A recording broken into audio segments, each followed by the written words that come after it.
man. Mic check. 1 2 1 2, and it's like that, and you don't stop. Welcome you guys to the first episode of Jay and Rome Presents Hip Hop Veterans. This show is made by two veterans of the Air Force that has come together to talk hip hop and where it's been, where it's going, where it is right now.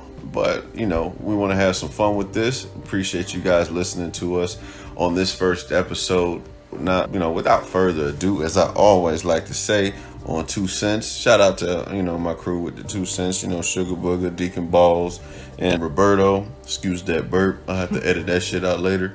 But it's all good.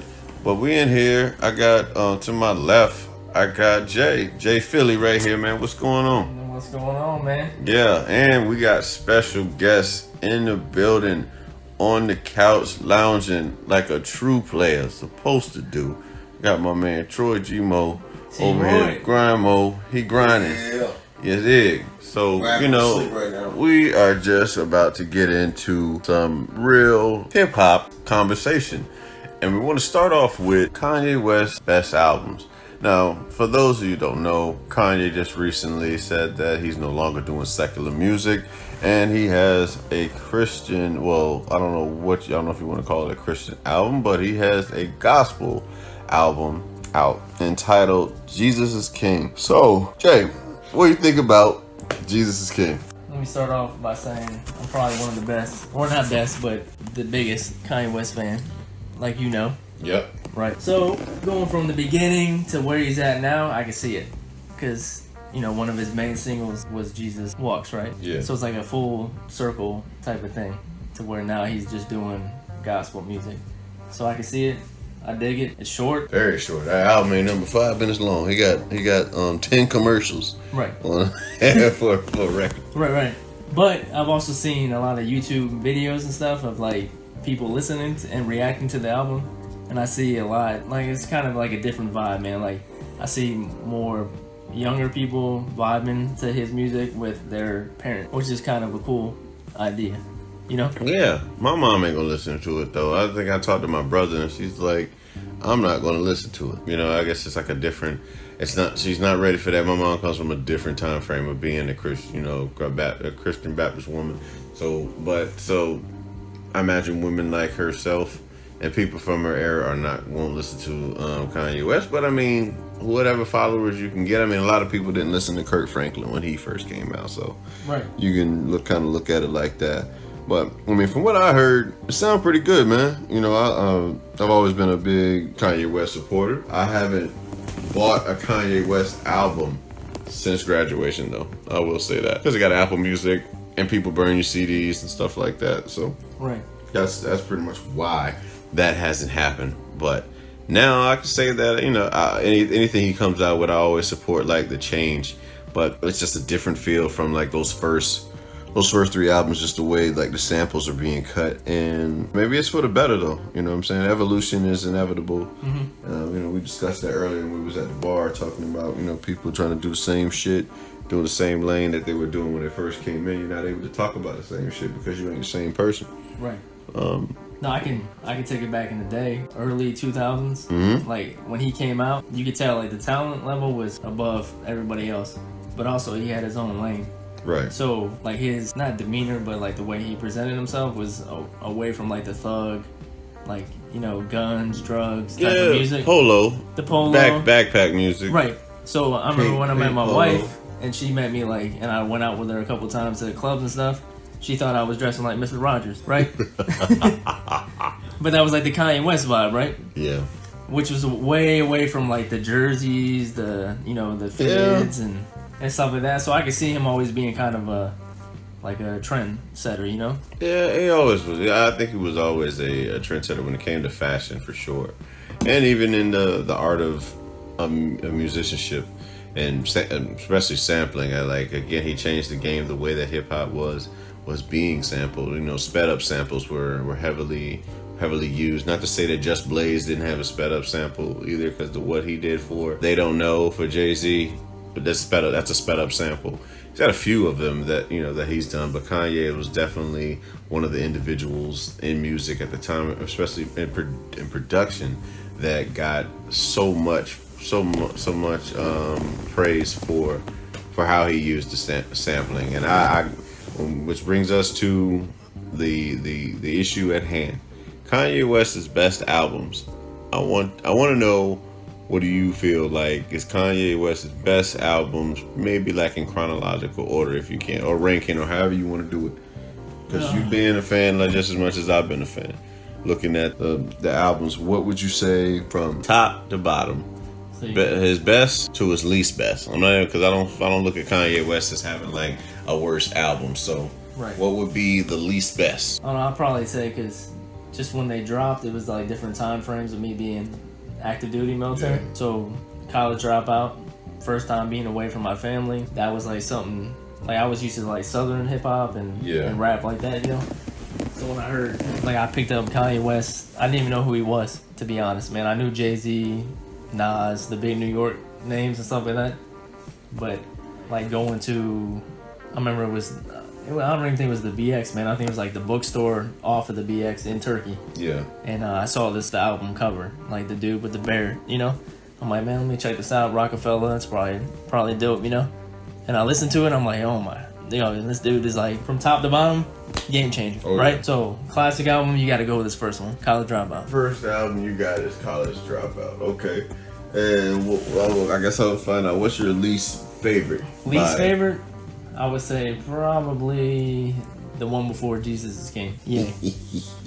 7 songs. He talking about, make no mistakes, girls. Right. It was like just all over the place. It wasn't like really an album. It was more like let me get 7 songs out. The album was 5 minutes long. Right. Like I said, he's putting out commercials these days. Yeah. Kanye West, he put out a gospel commercial with the with the Jesus is King album. Right. It was only 10 minutes long, and then he puts out he put that one out, and before that he put the Ye album out. But I would say with the Jesus is King concept, like a lot of people will say, hey man, he's just using, you know, the religion aspect to get more fans, because he was kind of down and out, you know.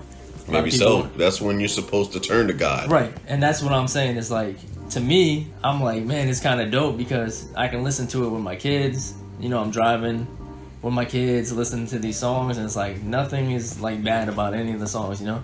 There's no sex, drugs, any of that stuff. Like, you know, my daughter is 4 and she's singing, "You're my Chick-fil-A," you know. And I'm like, man, that's it's pretty dope. You know, it's corny. Yeah. But I'm getting older, and I don't want my daughters to be out shaking it and getting out in the clubs and stuff like that. I hate to tell you this, but it's gonna happen. It is going to happen. Right. And I think that's where Kanye West is at right now. Like, he's got daughters, and he knows how he was back in the day, so he's like, man, this is gonna go full circle to me, man. Because even Nas came out with that daughter song, you know. Yep. But look who their mother is. Nothing against Kim. Right. You know, and it's just a very free running family they got going over there. It's inevitable. I mean, my daughter's 15. I don't even want to think about stuff. No one wants to think about that, especially as a man, because you know. Yeah, exactly. Because I know for sure. I started as early as 11 and 12 being corrupted when it came to like when it came to women and shit like that. Right. But I want to get off topic with that. Kanye West best albums, and it goes as follows for me. For Romy Mac of 2 Cents, and now Jay and Rome presents Hip Hop Veterans, my Kanye West ranking goes as follows. Number 1, I would have to give it to, College Dropout. College Dropout is probably the best to me, just for nostalgia, the fact that I was in basic training when that came out, and get ready to start my life as an Air Force guy. Second, I'm going to go with my beautiful Dark Twisted Fantasy. Third, Late Registration. After Late Registration, then comes Graduation. After Graduation, then comes Yeezus. And then everything else is just, I would put everything else in a tie. The Life of Pablo, Ye, and Jesus is King. They all fall. Oh, I forgot 808s and Heartbreak. So 808s and Heartbreaks goes after Yeezus. Or no, before Yeezus. So here we go. Romy Mac's ranking of Kanye West goes College Dropout, My Beautiful Dark Twisted Fantasy, Late Registration, Graduation, 808s and Heartbreaks, Yeezus, Life of Pablo, Ye, and Ye or Ye, whatever the hell he's trying to spell in that shit, and then Jesus is King. That's what I got. Yeah. So what was your official category for them? So I think it pretty much goes in order, man. His first 4, classic. After that, 808 and Heartbreaks was like... Yeah, 808 and Heartbreak is 4. That's 4. Yeah. So the first 3. Yeah, so, right. Well, no, 4, right? Because you went College Dropout, Late Registration, Graduation, and then 808 and Heartbreak. No, the Dark Twisted Fantasy. No, that was 2010. Okay, so after 808s. Yeah. Right. Okay, so Scratch, 808s, Dark Twisted, then 808s, then the rest, man. Like, we're kind of like, I think he was probably just added. I don't know.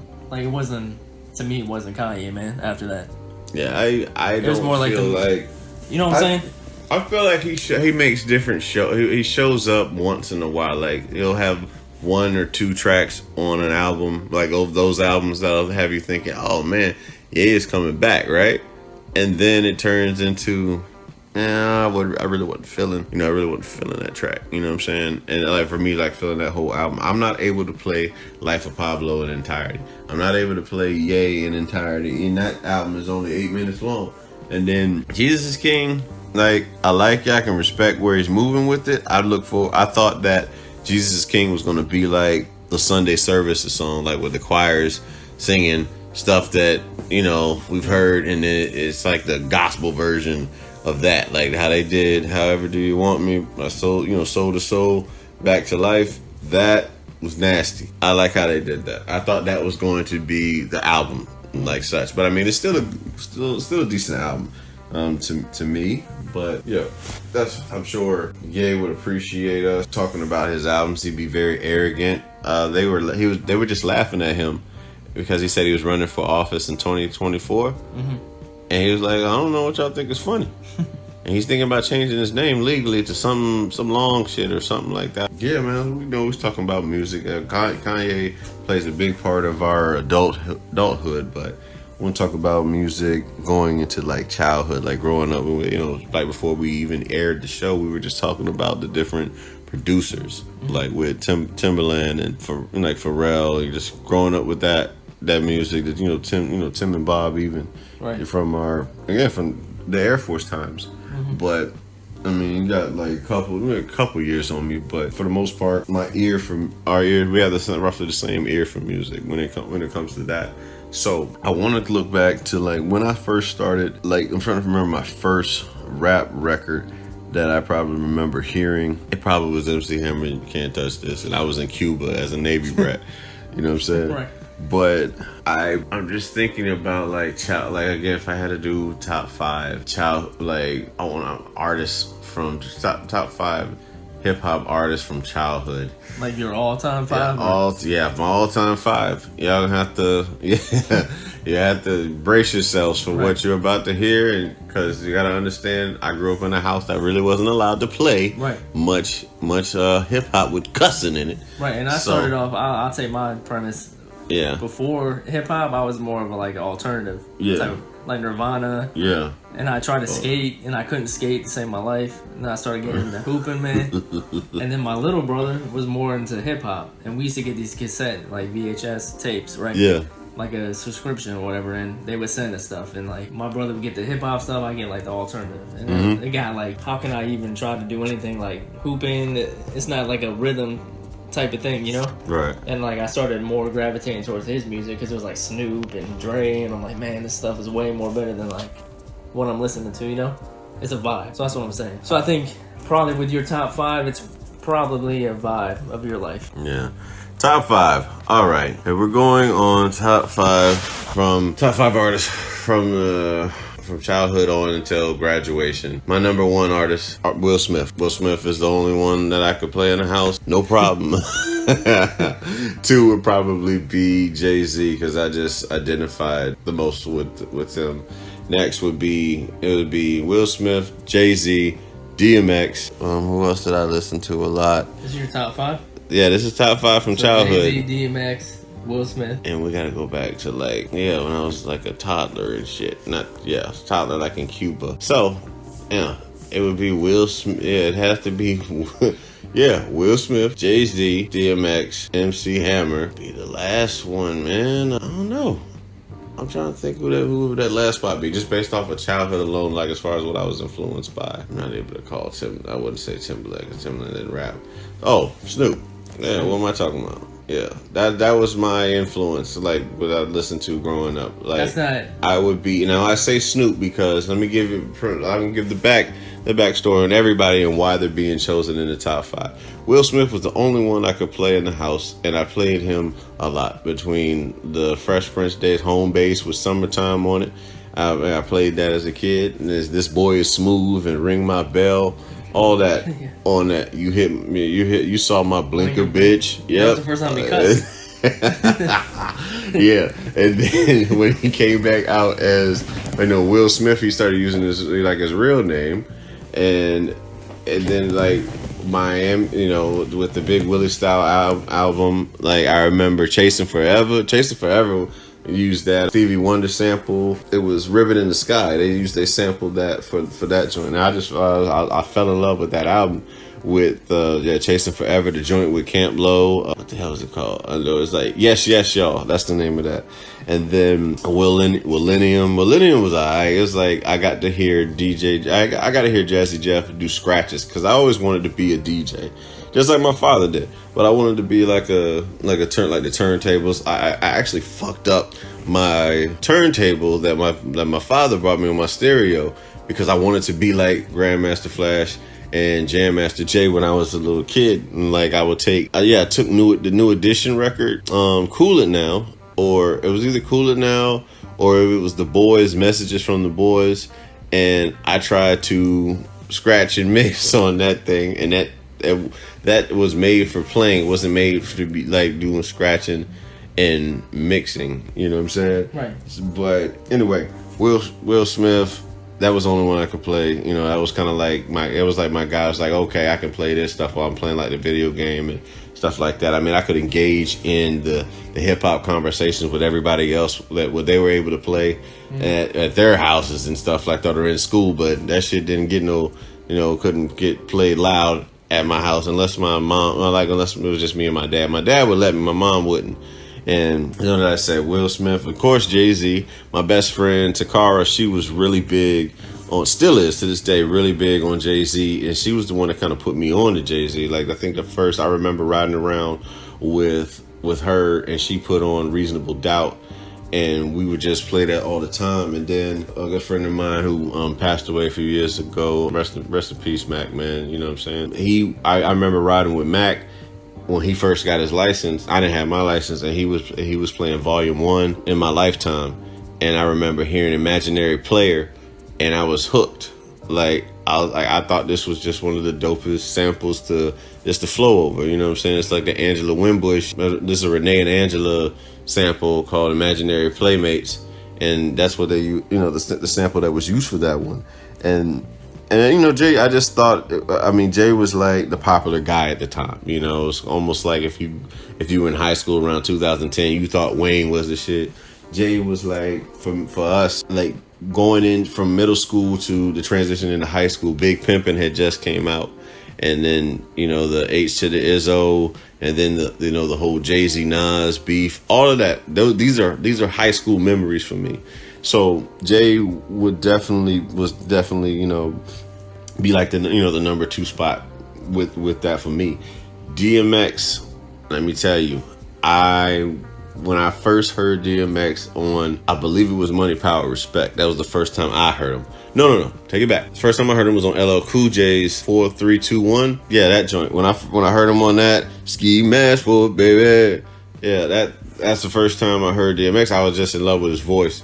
And then when I saw him on Money, Power, Respect with the Locks and Lil' Kim, I was like, I love this dude, man. And then he came out. I remember hearing the sample for Get At Me, Dog.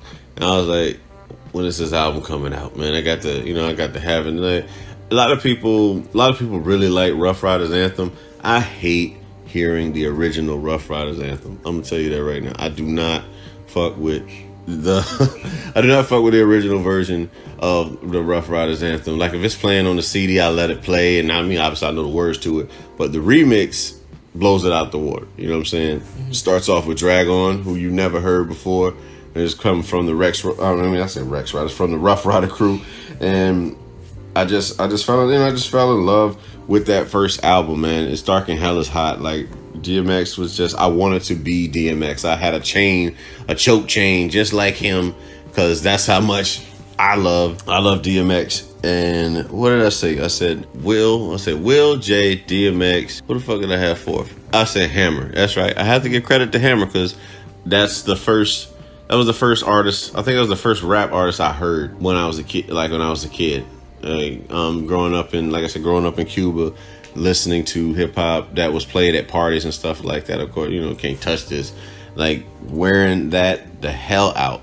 Then, and that's that's really the reason. I was really big for Hammer, like Too Legit to Quit, all of that. I'm trying to dance like Hammer Pants, all of that shit. And then the last one, Snoop Dogg. Let me tell you why. Snoop Doggy Dogg. If we want to be real, that's when I knew him. That's what name he was using. Snoop Doggy Dogg was. I remember hearing like MTV whenever they were making an announcement whether he got arrested or. Was out or something about the album, like West Coast rapper Snoop Doggy Dogg did such and such, you know what I'm saying? And Doggy Style, my father, he let me listen to that at 8 years old. I was young as hell, and I'm outside cursing. I know every lyric to this album. You know what I'm saying? Like, especially It Ain't No Fun. My dad thought it was funny, that song, It Ain't No Fun. Like just the stuff that Nate was saying. He's singing about some foul shit done to women. And looking back in hindsight, I guess you could say that it was misogynistic and all that stuff. But that's what they did. That's how bad the music was back then, And It Ain't No Fun That the Homies Can't Have None. That's the song that I wanted to listen to because my dad liked it. I saw how he laughed at it, and I was like, I gotta know every lyric to this. And Corrupt was just vicious on that song. But just like, I knew that album from the beginning to end, and I just loved the way it was, like the soul samples that Dre had used for that album that I know now. But I mean, back as a little kid, I just loved the way it sounded. Snoop was just so cool, you know what I'm saying? It's just a cool cat. And so the reason I choose Snoop at number 5 is because Doggy Style was like that was like probably my first rap album that I was into, and that had cursing in it. It was a parental advisory. Mm-hmm. That was the one that I held on to. Like, I wanted to play that all the time.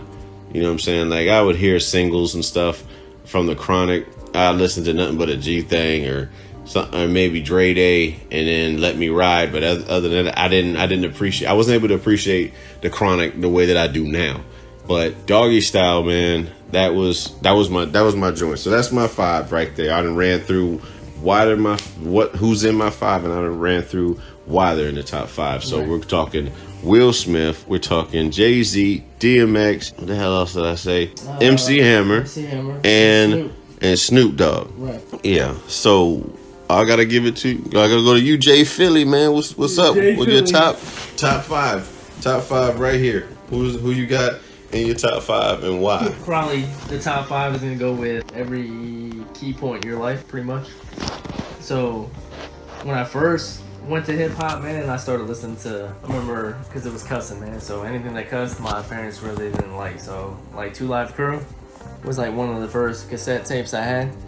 And I remember having to like go outside in the patio, man, and listen to it, And I chilled underneath the picnic table with a little radio, and I would listen to it, man. I'm like, man, this is so good, But that's like the Miami flavor type thing, Yeah. So pretty much Southern rap was like controlled a lot of my life. So Outkast, when I started getting a little older and really liking hip hop and understanding it, was Outkast. Like, the first house party I went to was Outkast. They played it like nonstop, man, on repeat. And I'm like, dude, every song on this album is like just phenomenal, And it was like, once I got into that Outkast vibe, it was like I pretty much spun off of all the Southern rap. So Goody Mob was the shit, man. Who was that peeping in my window? All right, I'm gonna cut off your list real quick because are we talking groups or we talking artists? That's what I'm saying. Like I gotta think of them as like one entity. Well, you gonna have. If that was the case, I would have chose Outkast in mine.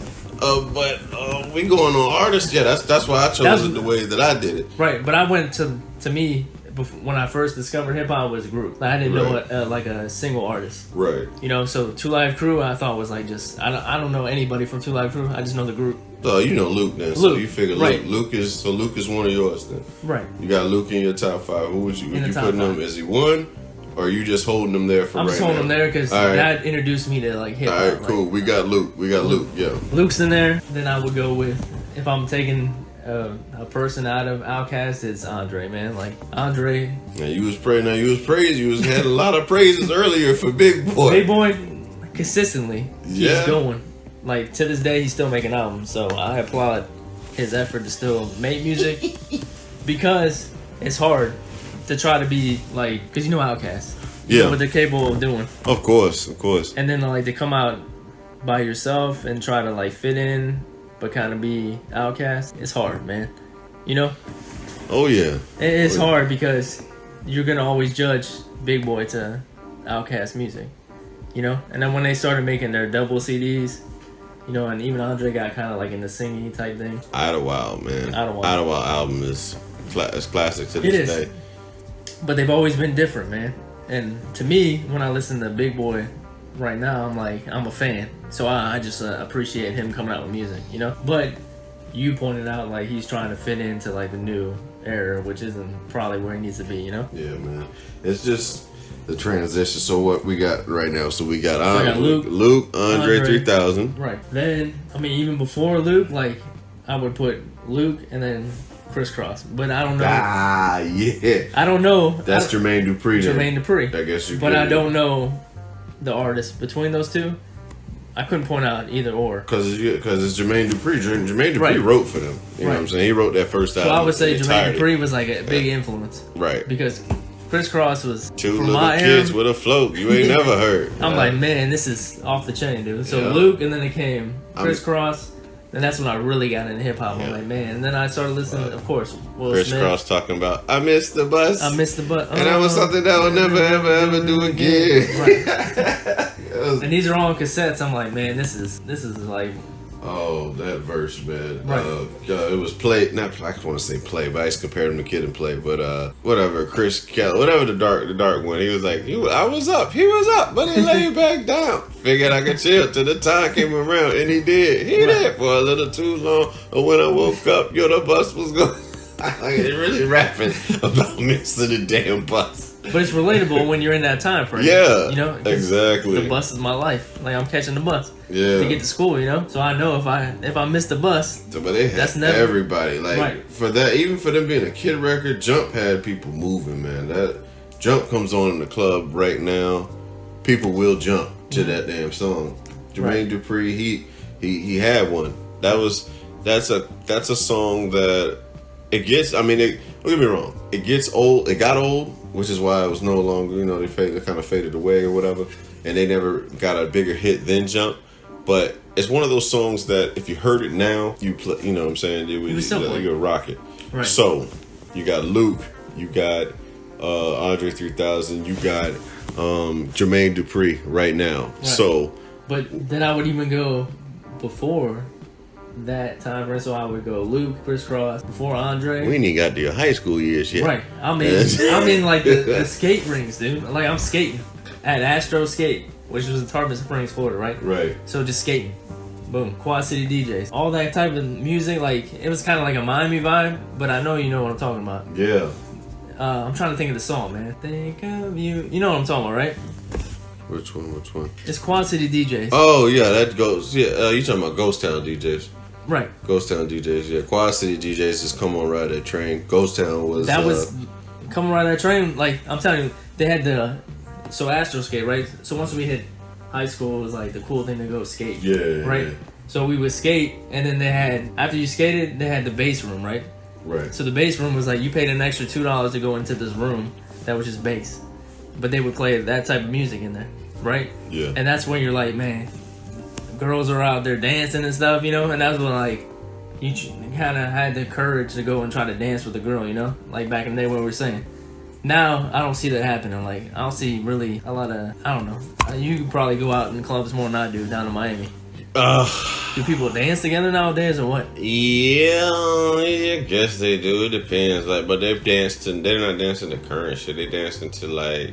So they still rock with the old stuff. Like, stuff that we grew up on because it's just made for grinding and shit like that. But like today's music is more like getting the girls together with their hands up, throwing it up like a dude and shit.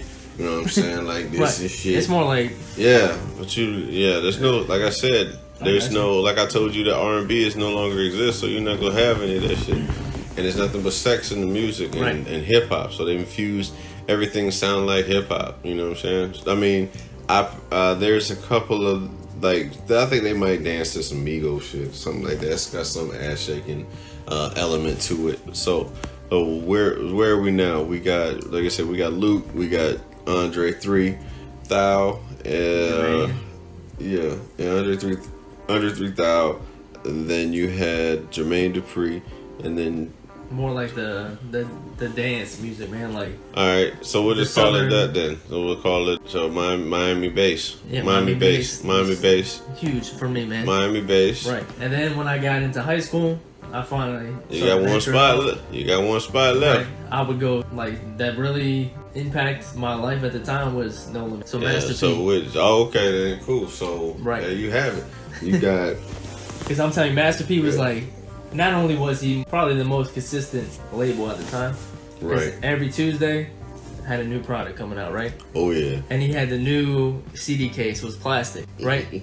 not the stuff that breaks, but it was like something you couldn't break. And then you would open up the book, man, and he would have so many different artists coming out.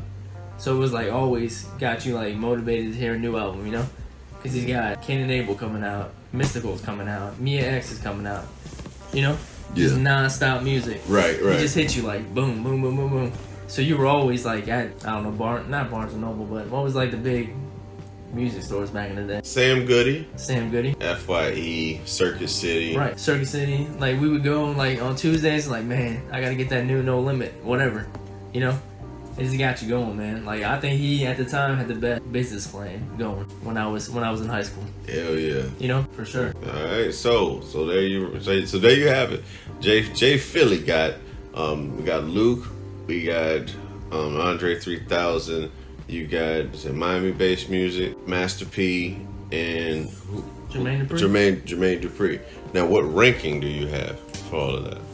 Well, if I'm going number one, it's always going to be Outkast or Andre. Just because, I mean, even today, I think people are just waiting for an Andre feature or album or something, you know? So I'm going to rank him above all of them. But I'll go Andre, Master P, Jermaine, Miami Bass, and then what was the first one?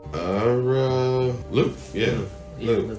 All right, cool. Well, we're going to move into pretty much our last topic for the pilot episode.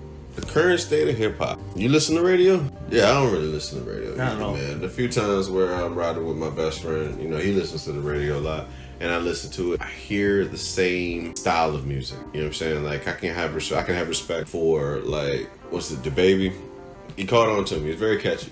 He's funny. He's very witty. You know, not like Ludacris. You know what I'm saying? Like he doesn't not playful or whatever, but. Just still very funny with his bar. Like his bars are very funny. You know what I'm saying? Like again, I feel like a lot of people discredited Ludacris because, and that's another one. He probably gets honorable mention in my top 5 because of I was hooked on back for the first time. You lick you to your head to your toes, and then move, bitch, get out the way. These are so like word of mouth and word of mouth and back for the first time was high school. You know that was my high school years. And that could probably go into like, because I think probably that time it was like the South was killing it. Yeah. Like South, T.I. It was starting up. T.I. wasn't really making noise. T.I. didn't really make noise. Like Ludacris got on before T.I. did. Before that. Yeah. Right. So I think probably Ludacris fits in with like the Southern like movement, man. Because at the time it was like everybody was gravitating towards the South. You had Outkast started making it the way. Goody Mob, then you had Ludacris coming out, T.I.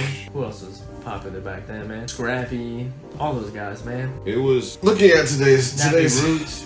Yeah. Nappy Roots, another underrated Southern group. Oh yeah, Oh yeah, For sure. I do remember you used to play that shit. And so did Kroom, because they came from North Carolina, so Kroom used to play them too. Right. So I would think the state of hip hop is. How do you feel? How do you feel about it? How do you feel about I feel hip-hop? like it's carbon copy, man. How do you feel about mumble rapping and stuff? To me, anybody that can make a song and it's popular and there's a melody and people listen to it is a talent.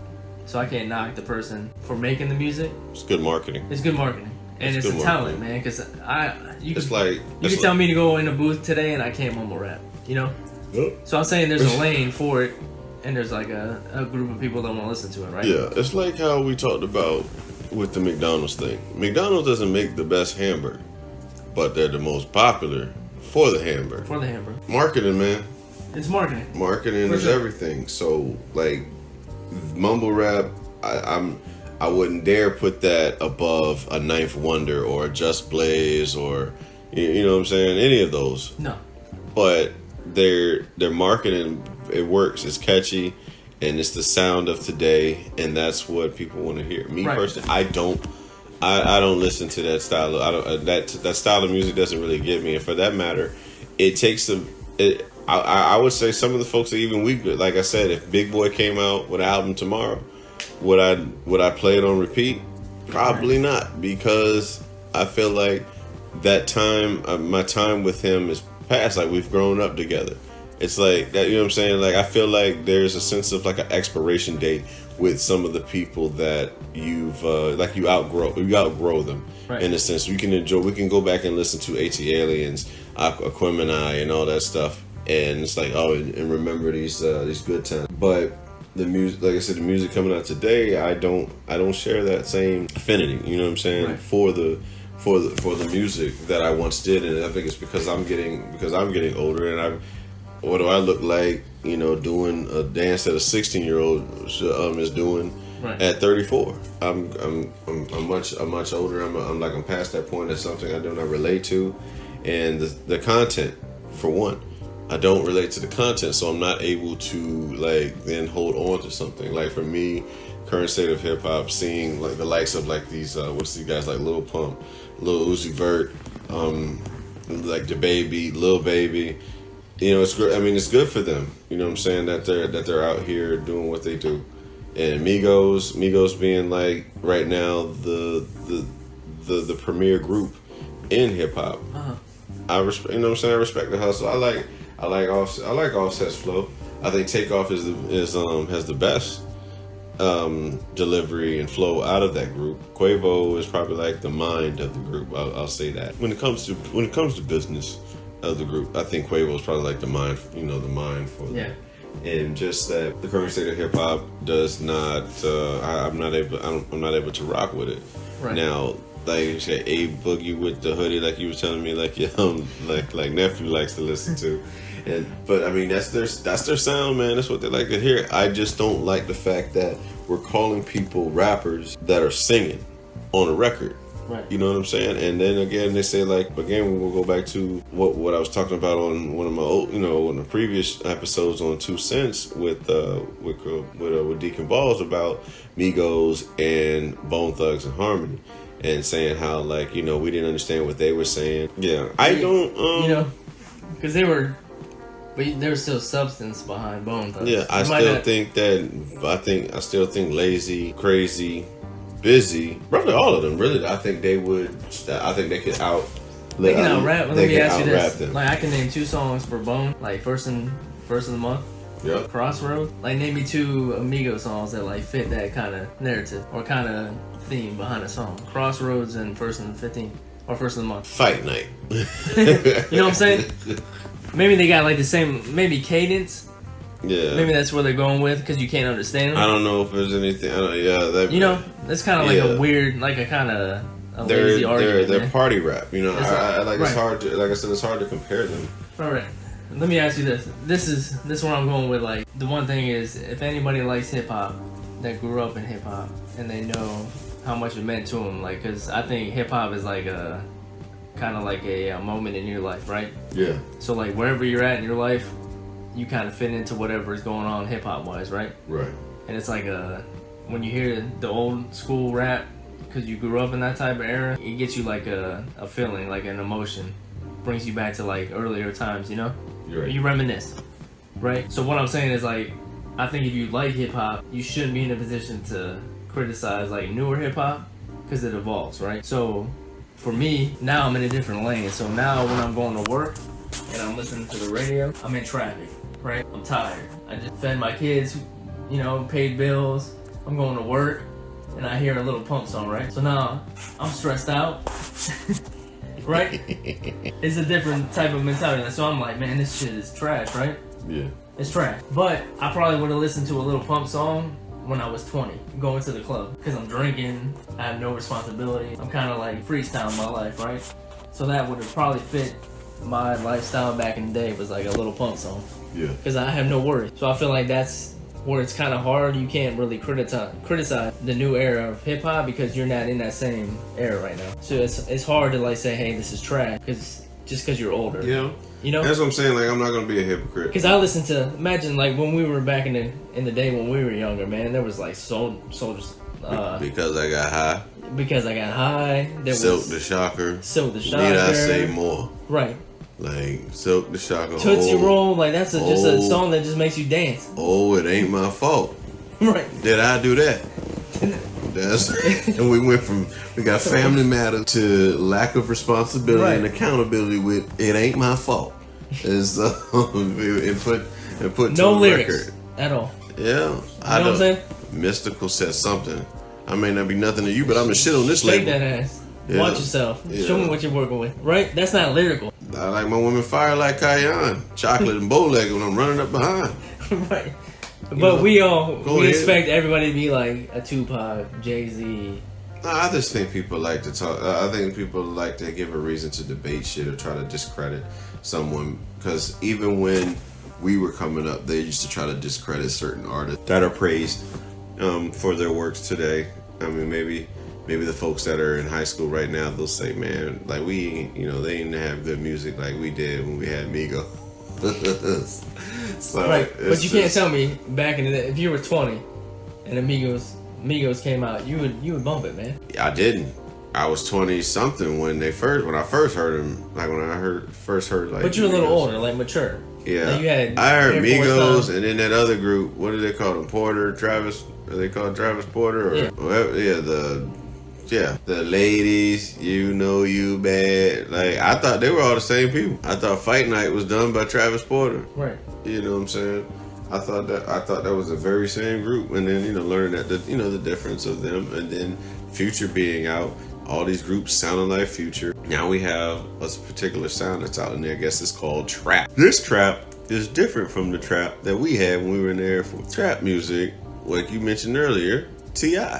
is trap music. What else? I got T.I. being trap music. I had Young Jeezy being trap music. Gucci Mane being trap man. That's pretty much that lane that was there. You know what I'm saying? And look at Gucci, man. Like Gucci compared to T.I. is not even close. I mean, well, you know, Gucci said he was the first one to talk about trap. Right, but I look at T.I. being 100 times more lyrical than Gucci. I don't recognize Gucci. Gucci's a brilliant businessman, and I respect him for his hustle. He's catchy. But rap-wise, yo. Right. And at the time when not Jay-Z, but T.I. was like up and coming, man. Yeah. He was making like hit after hit albums. Mm-hmm. He was like the Southern Jay-Z. He kind of fit like the same blueprint. For sure. You know? For sure, man. Might have seen me in the street, but shawty, you don't know me. Yeah. That's probably like that's probably my favorite T.I. joint. So, that and the one off of King called Bankhead, and that is probably my favorite. So I would say what we do wrong is like an older generation. Yeah. Is that we automatically trash things when they come out, right? But we can't use like one little example of hip hop as like the whole. I'll tell you what. The whole climate. I don't like how the powers that be in charge of radio, in charge of. Because how would you say Migos is trash, right? And like that era of music is trash. When J. Cole came around the same time. Yeah. And J. Cole was like he's probably the next. It's phenomenal. Artist. Yeah. My thing is, I think that there should be a balance, and I don't feel like there's a balance in music right now. It's I feel like it's just music as a whole, not even just hip hop. I feel like we're putting hip hop in everything. Why? Like I said, hip hop is infused in country music now. Where have we come as musicians and music lovers that we have hip hop and country music? I'll tell you who ruined that whole thing is Nelly. Yeah, exactly. Trying to cross waters with Tim McGraw and but that was his, honestly, that was his biggest hit. It's all in my head. Yeah, that was his biggest. That dude he made so much money off that song. He was a minority order of the Bobcats. Yeah, because of that song. Not Hot in Here, not all the other stuff that like brought him up. No, what about where's Nelly now? Right, but if he came out tomorrow, no one will listen to him because it's gonna be trash. Hard, right?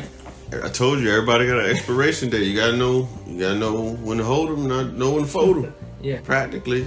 And if you don't, this is what happens. Well, let me ask you, with the hip hop culture, man, is like when you hear rock and roll, like other genres of music, it's like when an older group comes back out with like a new album, they support it. Their fans do, right?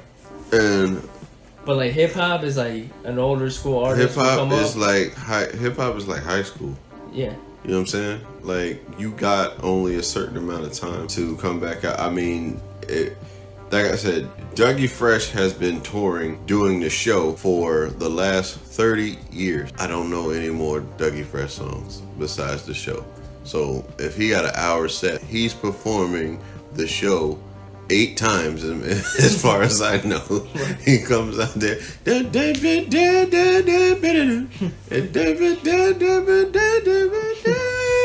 then he does it 5 minutes later after the song goes off. He comes back with like, you know, because they could do that, you know what I'm saying? Like, you literally can get together and have one big ass house party in like an amphitheater or something like that. You get the likes of you get the Dougie Fresh and like Slick Rick, you know, the Get Fresh crew. You get Salt and Pepper. You get Naughty by Nature. You can get one half of Criss Cross. You can get you know, all these folks that were out at the time and didn't really have that much of a catalog, and you have one major guy that has a decent catalog, and you can have a big ass house party and everybody gets paid. You don't have to come out with new records. You know what I'm saying? I don't want to hear a new I don't want to hear a new DMX album. No one does. But that's the thing. Everybody think they do, and then you hear this old ass man that's like damn near 50 rapping in the booth. Right. And that's the talking thing. About, I'm gonna kill you. Imagine, like, to me, the Mount Rushmore is like Andre, right? I don't want to hear Master P. No, but come out with a new Andre album. 3000. Andre, if he came out with thing a CD, is, people would buy it just because they're fans. Because he's different. That's the thing. He's different. He did not stay in one lane, and that was my issue with Big Boy. Now, Big Boy, his other group that he has, the white dude that he works with, I forget the name of it. In the UK, they're probably killing because there's a level of respect, and they don't really, you know what I'm saying, they don't know that, they haven't seen that, like, it's new to them. Like, Big Boy is like new to that thing, you know what I'm saying? Yeah. But because we're so used to him, we don't respect it. Like, hip hop is a fad over here. It's like you only get so much time at the top, and you have to know. You gotta know when to step out. You gotta know when to move, man. You gotta know when to get into movies. You gotta know when to get into TV shows. And I feel like there was a few of them that left for TV. Well, I mean, the money was a lot bigger. TV and film, the money was a lot greater than what they had from a hip hop standpoint. But it worked out for them well. So anyway, been quiet almost the entire show, but we definitely want to get Grimo and figure out what, his thoughts on the current state of hip hop. So if you don't mind, kind sir, please tell us, how do you feel about the current state of hip hop? Well, let's see. I would say it's a lot easier to rap now than it used to be. You can do a lot of mumbling and jumble, put some words together and just sound great. That's what I would say. That was a shot. That was a shot at y'all mumble rappers, man. Just so y'all know. Are you more than welcome to come on the show and debate about this if you do hear this? Right. I would say Trouble T. that Roy. point, growing up, we never, well, me personally, we never had mumble rappers. Bone Thugs. But Bone Thugs was a mumble. Did you understand what they were saying? No, but that's a little different. it was different. They purposely made it so you couldn't understand what they were saying. Right. They wasn't really mumble. Mama, yeah, man, it's okay. Not a mama. They Right. actually saying words. I think mumble equates to like a druggie, man, like an addict type dude, you know? Like they just mumble, like they're on syrup. I'll Like, tell you what, I look forward to having Deacon Balls to come on here and tell you his feelings about this subject, because he is adamant about Bone Thugs and Migos, like, there's no you know, the comparison, hypocrisy. man.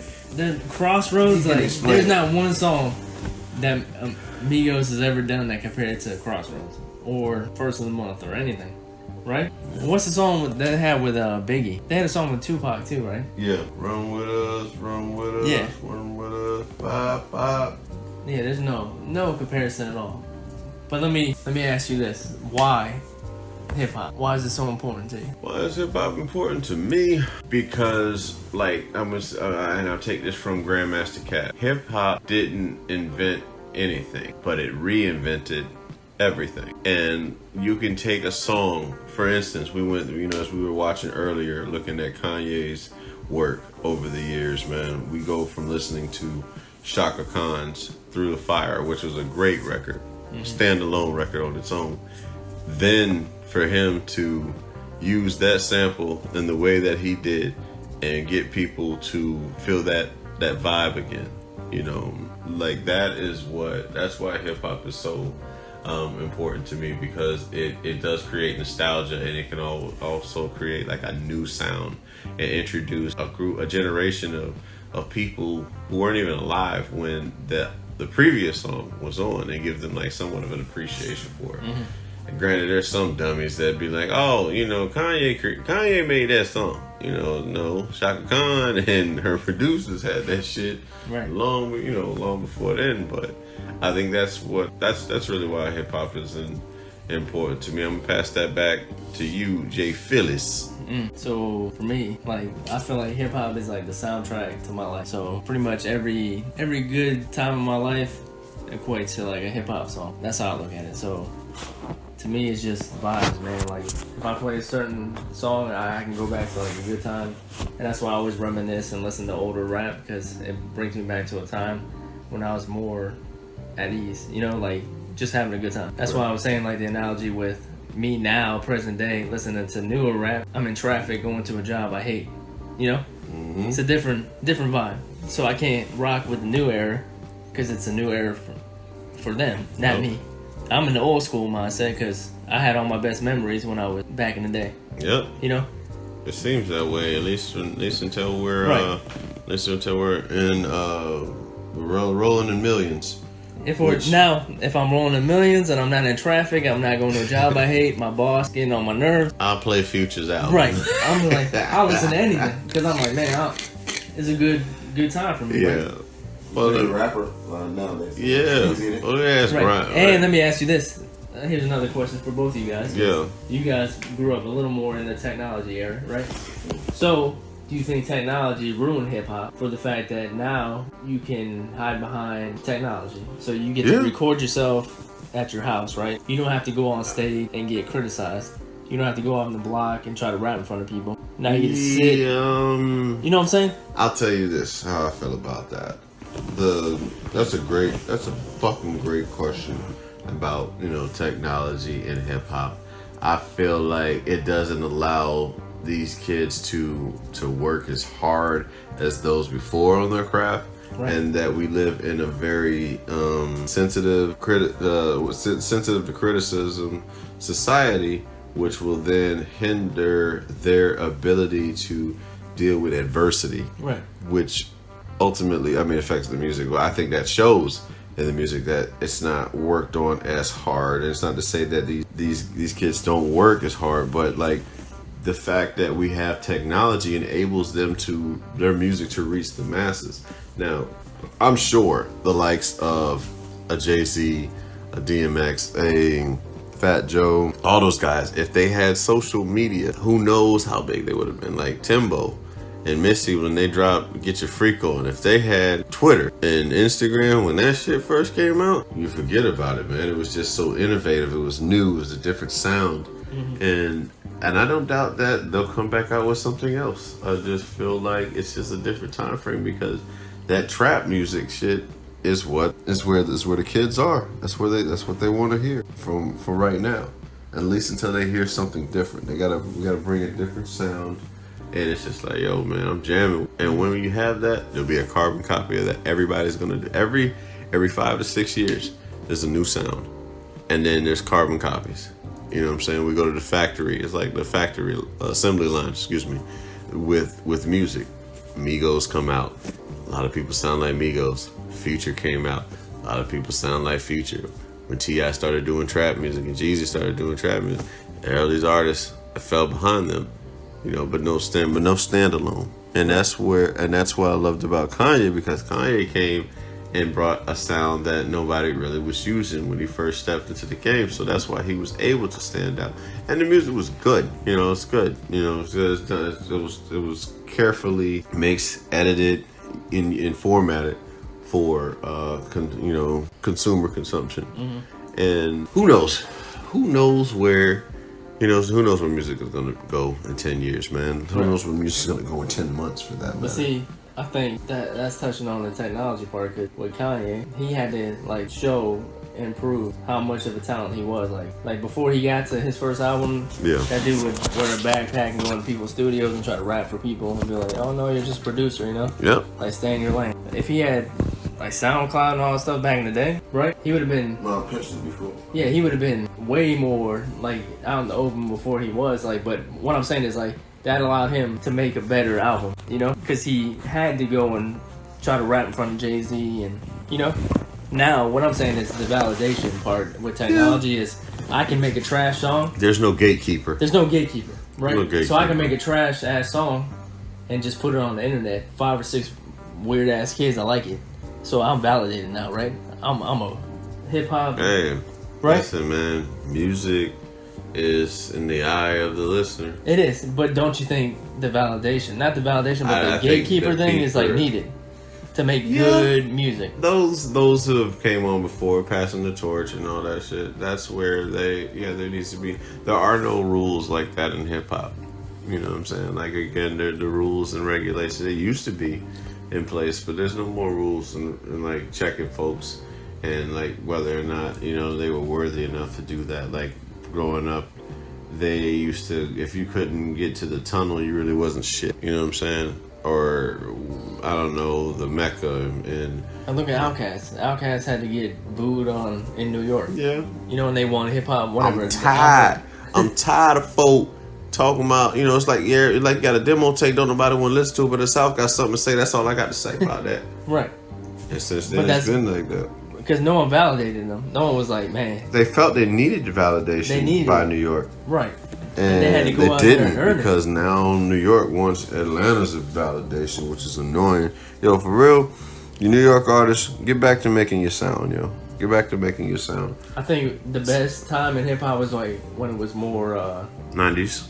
It was 90s. 90s. 93. But you had distinctive sounds. 93 through 96. So you had the West Coast, South, 93 through Midwest, 96.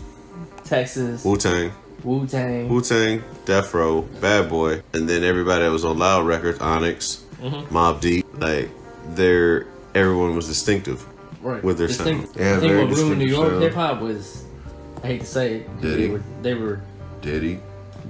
No, I would say Diddy because Diddy had his own flair, but I would say like Dipset ruined New York rap because they got really southern, man. Because they started following the Lil Wayne trend, you know.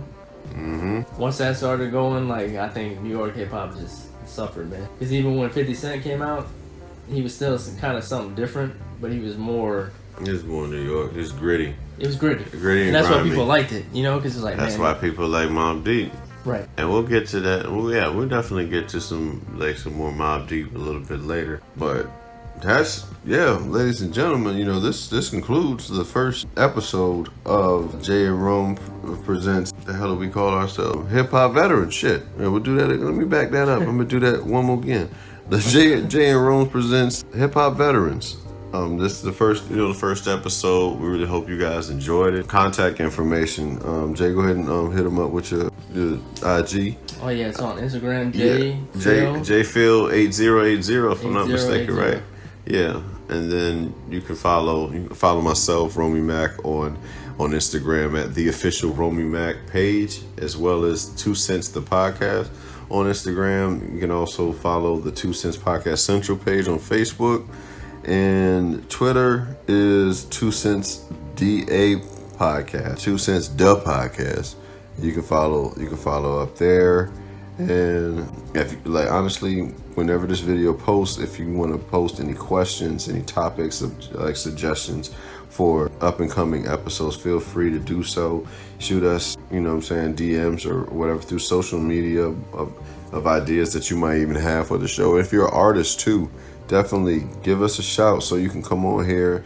Let this platform be yours. And who knows what can happen with that. But we definitely welcome all comers that would love to be on the show. That's pretty much all I got right now. Jay, you got anything you want to leave with the folks? Nah. I mean, yeah, you touched on everything, man. Like the whole premise of the show is just to keep the culture going, man. Because we're all a part of it. We all grew up in it. Like I said before, it's a soundtrack pretty much to our life, man. So we all have our different artists and songs and stuff like that. It's basically just a platform to keep it going, man. Like right. we like the underground, we like the new school, we like the old school. If it's good, we're rocking with it, man. And this is where we're gonna come together and actually present new artists to people. And we want new artists to come on, DM us. It's basically just like I said, man. Like everyone in this room came together through hip hop. So that's what we're going, man. And it's a good topic, and it's something that we're all passionate about. So yeah, I appreciate your time, man. Of course, the pilot episode. My hopefully big bro, you guys rock with it. My big bro right here. Yeah. So this is Jay and Rome. We out. Peace.